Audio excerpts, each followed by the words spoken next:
Bonjour. Bonjour tout le monde. Voici le 5e et 6e. Comment avez-vous fait ce accident? Voilà, c'était une erreur.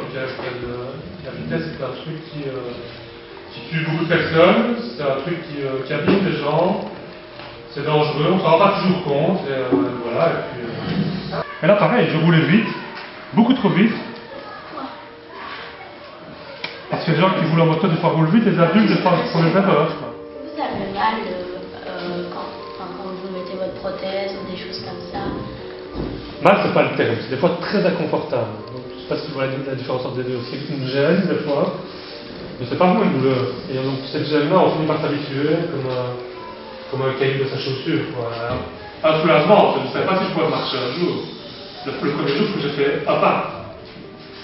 Donc, c'était un long chemin, le lendemain peut-être 3, puis 4, puis 5, et puis de plus en plus. Donc, c'était depuis, je vais de mieux en mieux, je marche de plus en plus. Quoi.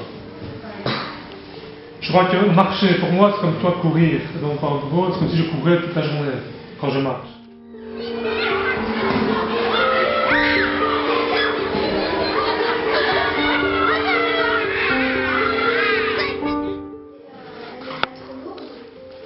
Elle est un peu lourde, mais comme elle m'assiste mécaniquement, ben moi le poids je l'oublie un peu. Donc, d'un point de vue poids, ça ressemble fort au poids d'une jambe normale. Donc il n'y a pas trop de différence. Le gros avantage d'une jambe électronique m'apporte un petit confort en plus, qu'on paye très cher, mais qui permet justement d'oublier son appareillage. Donc en gros, elle permet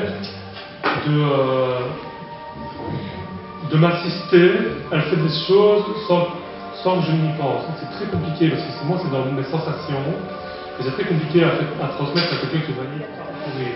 J'ai une question. Ce que je veux dire, vous avez différentes sortes de prothèses. Par exemple, une prothèse juste pour marcher, une prothèse pour courir, une prothèse pour dormir ou quoi. J'ai une prothèse pour courir, moi Et donc c'est une lame de course qui permet donc d'avoir du rebond alors, et qui nous propulse dans une course à pied vers l'avant. Mais c'est pas pratique pour marcher tous les jours, donc c'est vraiment une prothèse différente. Mais c'est tout un réapprentissage.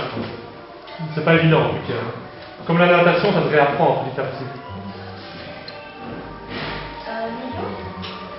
Mais en fait, on voulait juste vous poser la question, comment vous savez nager? Je pense qu'un peu tout le monde, j'ai dû réapprendre, tout simplement. Quand on apprend à nager pour la première fois, quand on est enfant, c'est pas toujours comment faire les bras, comment faire les jambes, quand tu as une jambe, tu dois réapprendre, on apprend petit à petit. Lorsque les gens vous voient dans la rue, comment réagissent-ils? Comment les gens réagissent-ils? Oui. Il y a plusieurs réactions. Il y a souvent, si je suis habillé comme ça, ben, on ne me voit pas différemment que ce qu'on te voit, si tu veux. Maintenant, si j'ai chaud, je ne m'empêcherai pas de mettre un short pour avoir frais. Si je suis en été, ben, je me mets en t-shirt, ça ne me gêne pas. Et là, souvent, les personnes sont... ben, d'abord, le regard n'est pas habitué, donc j'ai le regard qui vient dessus, qui est des fois... c'est simplement une question. Maintenant, qu'est-ce qu'ils font de cette question-là? Certaines personnes, des fois... J'ai moins le problème avec les enfants, parce que souvent vous êtes plus spontané, et vous posez une question, vous la posez directement. Et les adultes, des fois, oublient cette spontanéité qu'ils avaient quand ils étaient enfants.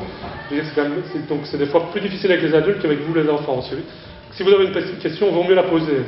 Même quitte à être maladroit, au moins avoir un échange. Mais un adulte, des fois, va vous regarder, peut-être même avoir un jugement, peut-être vous plaindre, ou avoir de la pitié, peu importe. Et ça, c'est un regard qui dérange, parce qu'on préférera toujours avoir une question que d'avoir un regard, avoir une curiosité comme ça, ou une gêne, ou un regard fuyant. C'est pas toujours facile à vivre. Bon, on s'habitue à la longue, mais c'est ma différence. Hein. Il y a plein de gens qui sont différents. Hein. De par la couleur, de par l'handicap, de par la culture, de par la langue. Et des fois, les gens sont très très intolérants par rapport à la différence. Ouais. Ça, c'est le lot de tout le monde.